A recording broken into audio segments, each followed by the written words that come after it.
What is happening, everyone? Welcome to Dr. Prepper. Today we are going to be covering some items that I believe are necessary to aid you in a preparedness or survival type situation, and being a beginner or someone who is very well versed in the preparedness field. I think this can touch on all bases. I think guys who are at the beginning of their stages, this is a perfect video. And for people who have been around the game for a long time, there's always a required refresher when it comes to anything related to preparedness, but especially gear. So I'd like to cover a couple items that I think are essential items to your preparedness journey. And we'll cover a couple of the 10 C's. And first, I figured I'd go with orange since we are in October. Halloween is upon us. And I think the first item that everyone should have when it comes to gear is a good folding pocket knife. Now, it doesn't have to be this paramilitary 2 here. This one is an XHP. It is an exclusive to the cutlery shop, but any folding knife that has a decent quality to it. On my other channel, G-Ball Vision, which is my primary channel, there are tons and tons of videos over there of knives that are very well made for under 50 bucks, under 100 bucks, and everything basically under $300. I have tons and tons of videos, so if you're interested in checking out a pocket knife or finding out about certain pocket knives, I can link my other channel down in the description, and you can head over there and look at all the knives that you want. There's over 1,000 videos on that channel, and there are a lot of knives. So a cutting tool is going to be first and foremost, and I like doing it this way because these are going to be, a lot of these items are something that's not only going to aid you in your preparedness journey and a survival situation, but they're items that you can keep on you every single day for the most part. Not all of them, but a lot of them. Especially your folding knife. Definitely must have and something you can keep with you every day. I do like Spyderco. Not my favorite company in the world, but I do appreciate what they do.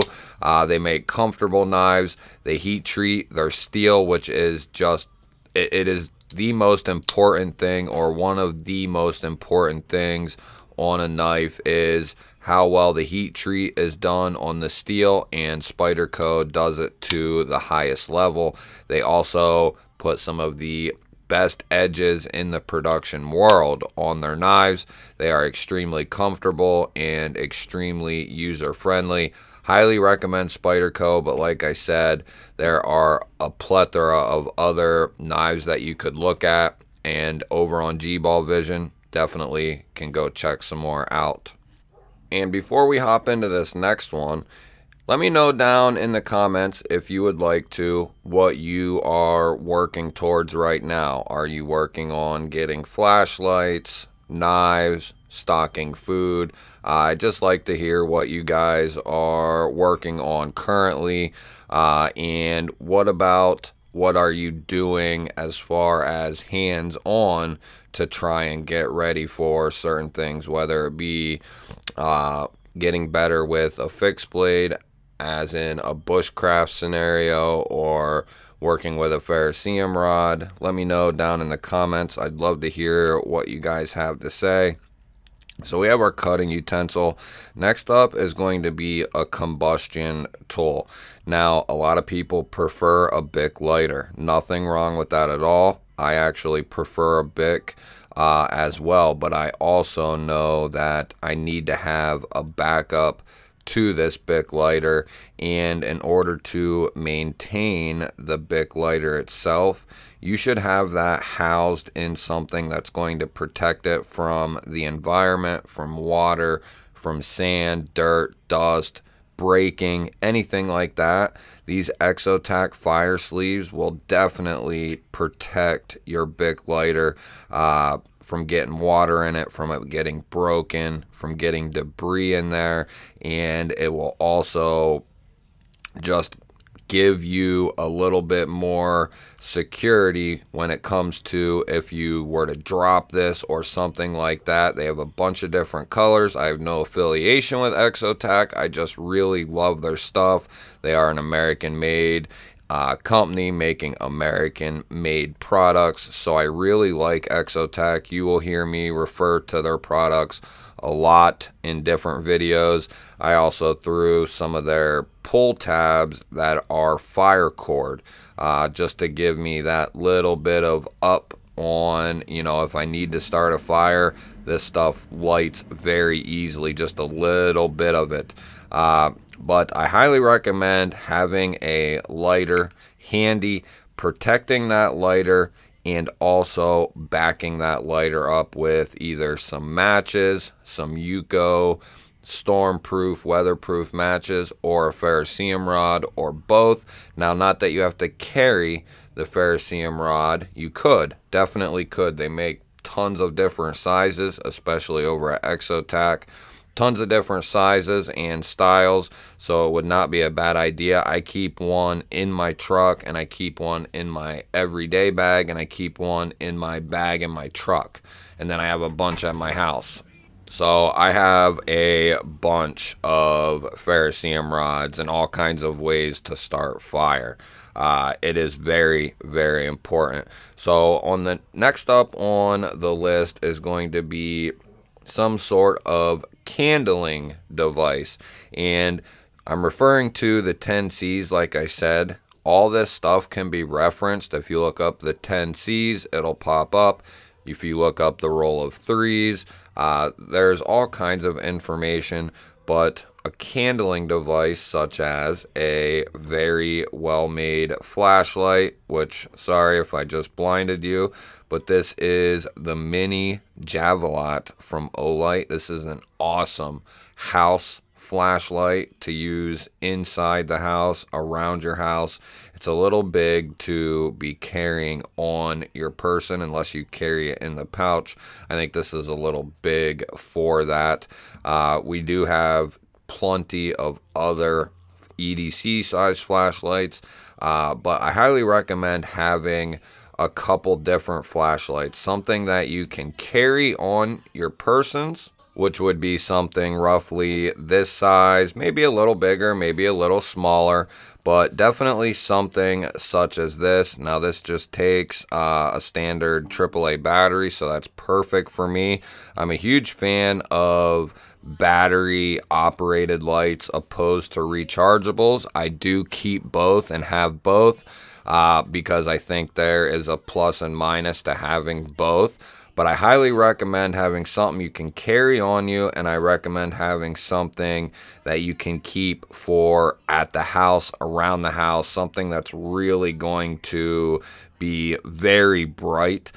This is just to give you ideas. There's definitely much more expensive lights that you can go with, like La Lima Metalcraft and a bunch. We won't get into that, but there is tons of affordable flashlights that are exceptional. Olight, Through Night, Ray Light. There are a ton. If you have any questions, you can leave it down in the comments, and I will do my best to help you out through anything that it might be. Feel free to throw a question down there, throw a comment down there. Love hearing from you guys. As much as I want to do, or as much as I'm doing all the talking and so on and so forth, this is also a place that I want people to feel like they can express what they're doing, what they're working on, what they think about this topic. You know, feel free. Now, if you're being an ignorant asshole, that is a little different, but feel free to express your opinions, to throw in your 2 cents, that type of thing, because it gives me ideas, it gives me information, and I've said it in the past in some of the early videos on this channel. I'm no expert, and I don't claim to be an expert. This is just something I love doing. It's something I love talking about. And like I've said before, it's something that I have become, and I'm learning every day. And hopefully you guys are as well. So let's regroup and we'll bring out a few more items. One of the next items that I highly recommend getting at some point in time is a good mid-sized fixed blade. Now, nowadays, you can get a very good mid-sized fixed blade or any fixed blade for not a ton of money. We have 3 different price points here. This guy is under testing right now, and the testing will eventually go up on my primary channel. Maybe someday we'll do some testing on this channel on fixed blades and other things as well. But this is around 30 bucks. It is a Ned Foss fixed blade. It has a thick piece of steel here. Nice G10 handles that are layered. Full tang construction, of course. That is the only way to go. Pretty good steel in D2. It's tough stuff. It's easy to sharpen. It holds a decent edge. The only thing about D2 is it doesn't have the best corrosion resistance, but you keep it oiled up, and if you get a satin finish, it'll do pretty well in most conditions. Like anything else, you want to take care of your gear.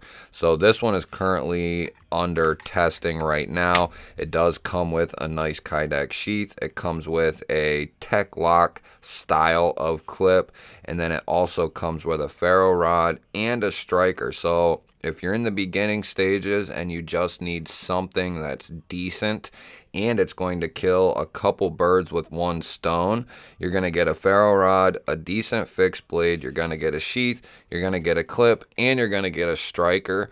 I say that is a great deal.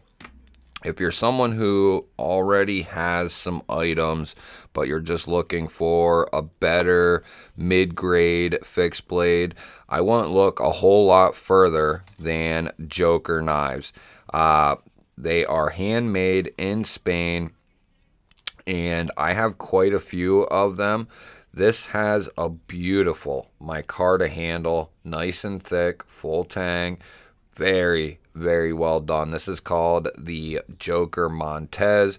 They are made in Spain, handmade in Spain, along with their sheaths. They have a ton of different fixed blades that you could look at. I have videos on them over on my main channel.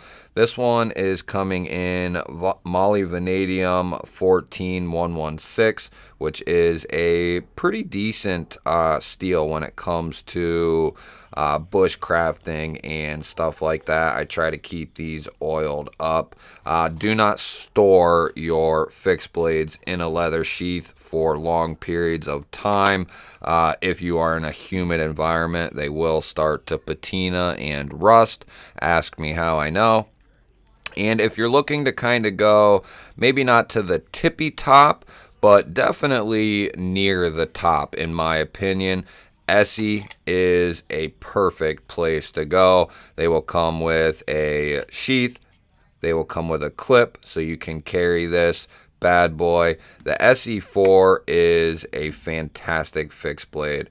Nice, thick blade stock here. Coming all the way down, full tang, G10 handles. Now this is going to be a lot more costly than these two, but if you're looking for that more premium fixed blade, I highly recommend an SE4 for your mid-size. If you're looking for a bigger knife, I highly recommend the SE6. They have lifetime warranties. Essie is one of the best companies in the fixed blade world, and they also have almost, if not the best, warranty in the fixed blade world.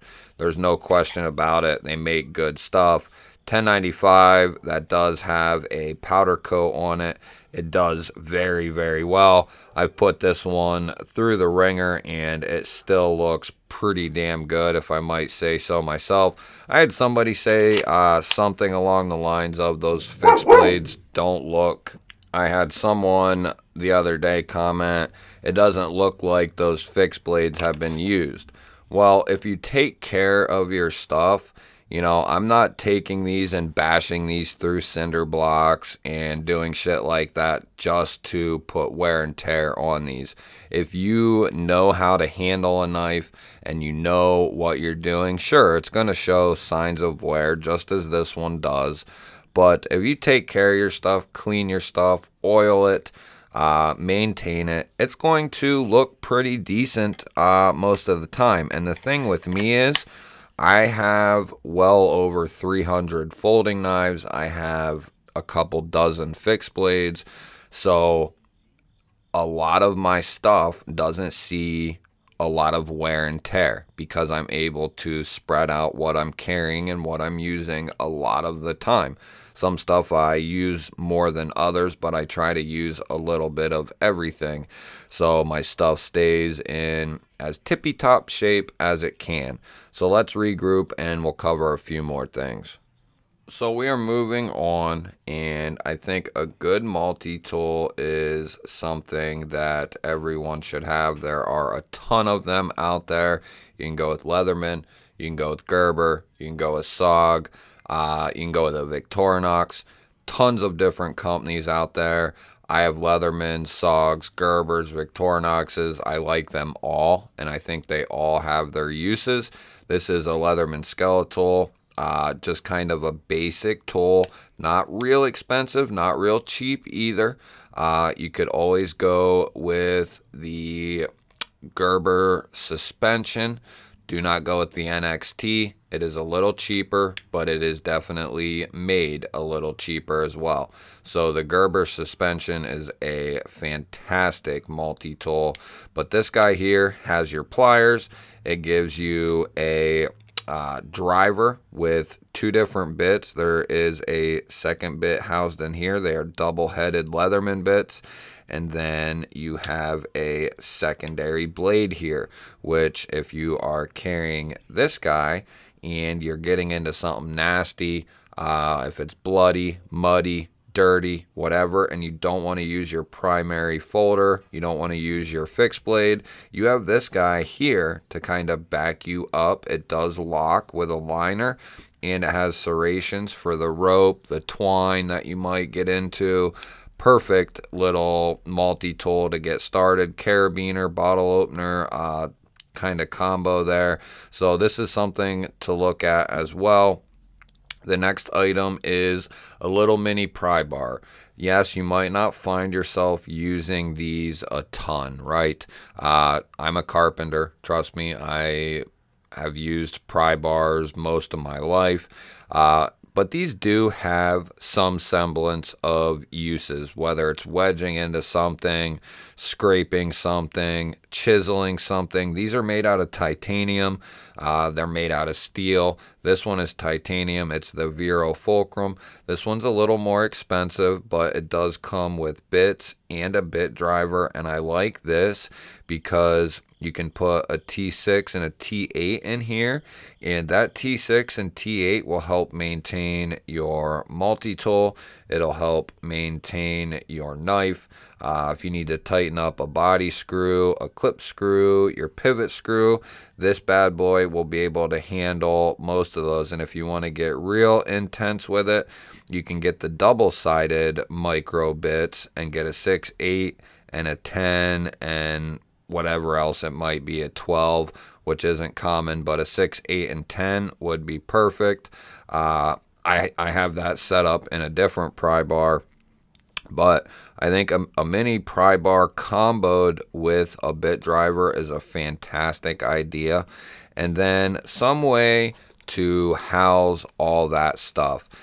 This is just an example here. This is just a little EDC pouch, and I do have this one kitted out. There's already a video up on this channel and the other channel of this, but you can kind of see here how I have this one laid out. Knife, little Gerber multi-tool, which this is the dime, and it's a fantastic little multi-tool. Flashlight, pen, mini pry bar here, lighter, kind of the bare essentials, right? So something to kind of house your stuff. One of the companies that I recommend pouches is Maxpedition. They are fantastic and they are great priced.